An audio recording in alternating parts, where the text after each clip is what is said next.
It is my pleasure to introduce the Honorary Consul of Estonia in California, Mr. Jaak Treiman.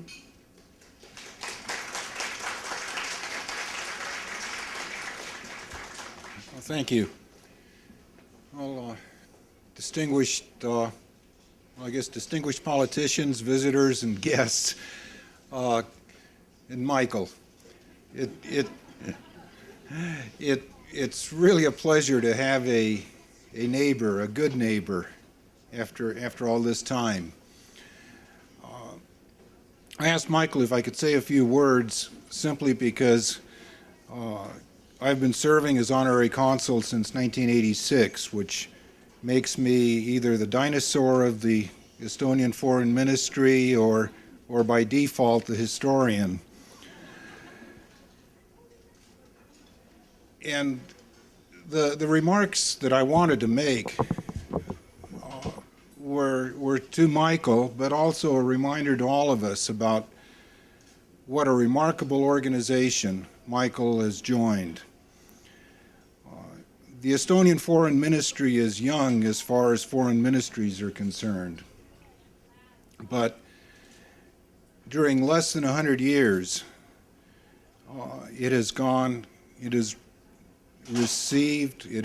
has achieved many accomplishments. It has gone through much adversity. Even before the Treaty of Tartu, which brought about Estonia's independence, the Foreign Ministry can trace its roots to that treaty and the events that preceded it. After that period of time, Estonia was a member of the League of Nations, of many other international organizations. And again, people forget that those things just don't happen. They happen because of people working in the foreign ministry. Other people may participate, but that's generally the area the foreign ministry takes a lead on. And the honorary consuls were very much a part of the picture. 3 or 4 years ago, I was in Estonia, and I thought I'd go to the archives and see what existed there concerning honorary consuls in the United States. The record is sparse, but there are probably close to a dozen names that appear, virtually none of them Estonian names.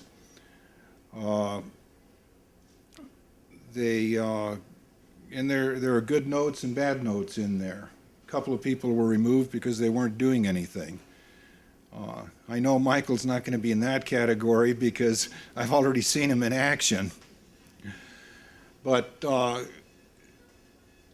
Estonian Foreign Ministry didn't disappear during the Soviet occupation. It still existed and was embodied in the bodies and in the actions of Johannes Kaiv and Ernst Jackson, who were the consul generals in charge of legation in New York. And the Honorary Consular Corps wasn't completely unrepresented either. And again, I don't know exactly what Jackson or Kaiv did, but in the archives I saw a message where in 1943 Johannes Kaiv had attempted to appoint a new honorary consul, and the State Department had turned him down, saying that they refused to, or at this time they didn't permit honorary consuls to be appointed for countries without a government. Somewhere along the line that changed, because when my American predecessor, Reginald Olds, died, he was replaced by Ernst Laud with the State Department's blessings, and in 1986, after Ernst Laud had died, the American State Department gave me, blessed my appointment. So there was work that was going on there, and I don't want to give you a historical outlook, but just a context to look at what you're coming into, Michael.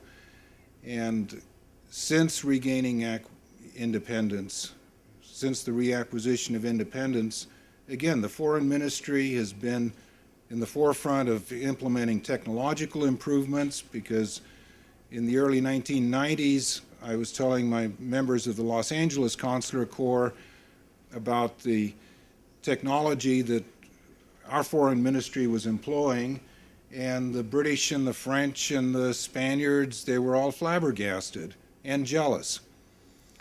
But in addition to employing the technology, the foreign ministry has gone ahead and secured membership in the European Union, in NATO. The euro is part of the Estonian outlook now. And certainly there were a lot of people involved in implementing those things, but the thrust of it was from the foreign ministry. So Michael, you're joining a remarkable group, and I'm just delighted to see you joining it, because I know that with people like you coming in, the foreign ministry will continue to be remarkable. So welcome. Happy to have a good neighbor.